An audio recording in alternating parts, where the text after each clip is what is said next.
I hope you guys will forgive me if I talk about politics for a bit. I've tried it before on YouTube, and I'm not very good at it. But there's an idea I don't hear people talking about much, even though it seems to me like it explains a lot about what's happening right now. I'm not 100% confident this idea is correct, but frankly, I haven't heard any that seem any better to me, so I'd really like it if at the very least more people had heard about it and were talking about it. Hopefully, you'll find it as useful as I have, and it'll help you come to a better understanding of this very, very weird time we find ourselves in. The idea I want to tell you about is the idea of bullshit jobs, from a book by the same name by anthropologist David Graeber. This book says that there are a huge number of jobs in the richer countries of the world which do not produce anything of value. These are receptionists who answer a couple phone calls per day, or managers who wander around bugging people who don't really need close supervision, or people whose whole job it is to write up reports that just get filed away without ever being read. Graeber's theory says that not only are there loads and loads of jobs like these, but that they make up a massive portion of the economy, a portion which has been growing and growing, especially since the 1970s. And this is the key part.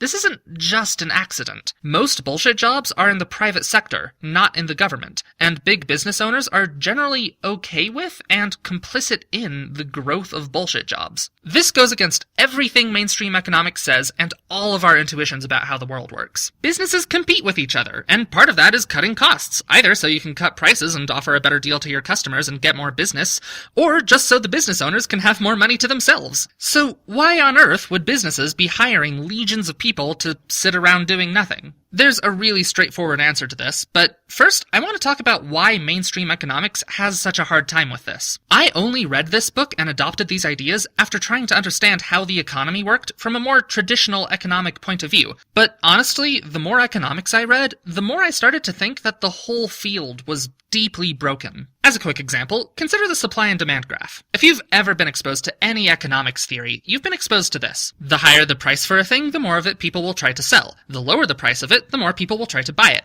And the point where the two lines meet is the point that the market will naturally gravitate towards. This is often used to attack the idea of government setting a minimum or maximum price for something. Either it won't have any effect, or it'll create a shortage or a surplus, both of which wind up wasting economic potential by criminalizing mutually beneficial trades. But here's something that, in my reading, I never saw an economist talk about. What if the market in, say, apples is at equilibrium for a while, but then, all of a sudden, there's a drought and it gets way harder to grow apples? Theoretically, this will cause a shift in the supply curve, and the price of apples will go up while the quantity produced will go down. But what if after years and years of apples being 50 cents each, everyone has internalized the idea that an apple is worth 50 cents? As a result, farmers would feel icky charging any more for one, and customers would feel ripped off if they paid any more. So, farmers grow other crops instead, even though they could make more money by selling apples at a higher price. And this produces what is, essentially, a culturally induced apple shortage, rather than a government-induced one. I'm not necessarily saying this would actually happen in real life. What I'm pointing out is that no one even considers possibilities like these. Economists' understanding of humans and how they think and what they want begins and ends with they want the most stuff for the least effort. Anything more complicated or specific than that,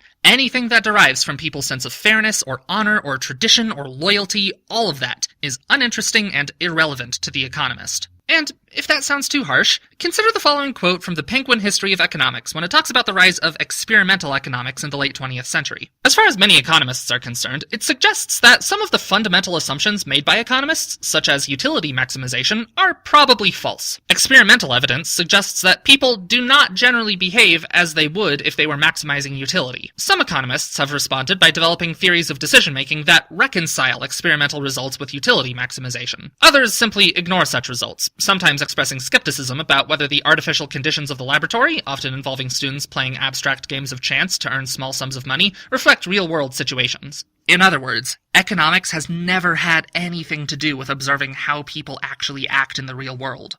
I apologize if there are any economists watching this. I'm not saying there's nothing useful we've learned from economics or that nothing good has come from the field. But I do kind of think that in 100 years we might look back on economics the same way we look back on phrenology today.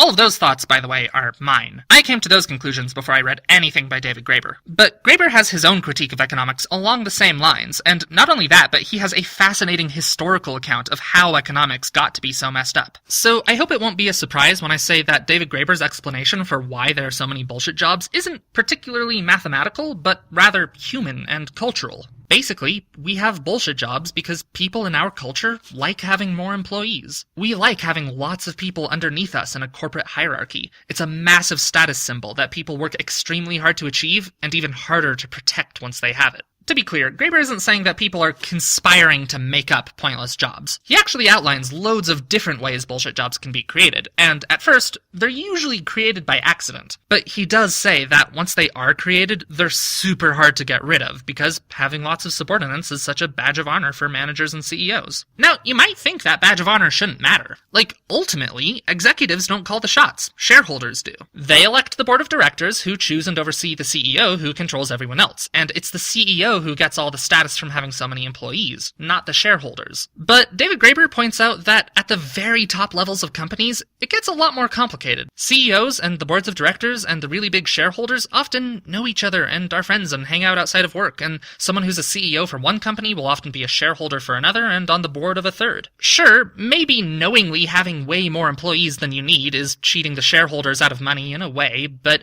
if you're all part of the same circles, and if you all collectively value having lots of subordinates as a status symbol, then it probably won't be too hard to get away with that kind of thing, especially when it takes a lot of effort to look into it hard enough to discover which jobs are bullshit jobs and which aren't. To be clear, I'm not attacking people who have bullshit jobs as being leeches on society. The book Bullshit Jobs, among other things, is largely an account of how utterly soul-crushing it is to have a job like this. Graeber gives a lot of first-hand accounts of how people are constantly expected to look busy, to look like they're being productive, even though they're never given any actual work to do and can actually get in trouble for asking for real work. How people are pressured into never acknowledging the true nature of their job with any of their coworkers, and especially not with their boss. How people often see their job as an integral part of who they are as a person, and to know that their job is completely meaningless can do intense psychological harm. And yet, people stay at these jobs because, hey, at least it's better than working retail or fast food or something.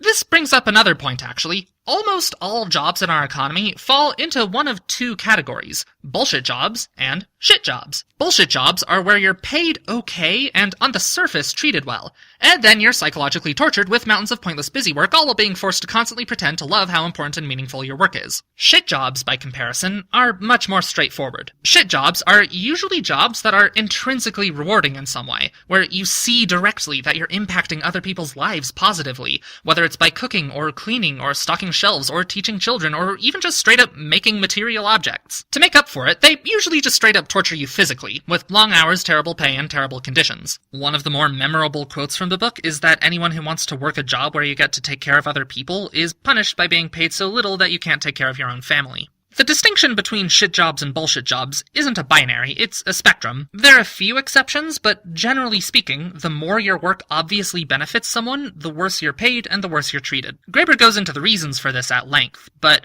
I think it might be clear to you why I felt the need to tell you guys about this during the pandemic. Many of us are being forced to think about how the people who do the most actual work to keep things running are paid and treated the worst in our society, while a lot of office workers are having it confirmed that there really was never a reason for them to be going into the office every day in the first place. Or, at least, that's how it looks from my point of view. That's the only way I can see to explain why the economy has wound up in this weird backwards shape. Maybe you disagree. Maybe you think this bullshit jobs theory is, well, bullshit. That's alright. I'm not an expert, and I'm not super confident in this theory myself, but I'd at least like more people to be talking about it. I think it'd be awesome if the idea of bullshit jobs entered the public discourse, and if it turns out to be a bad idea, then I at least want alternate explanations for what I've been seeing. And if it turns out to be right, then I hope we can start talking about solutions. Whatever the case, thanks for listening to this all the way through. I hope you make it through this okay.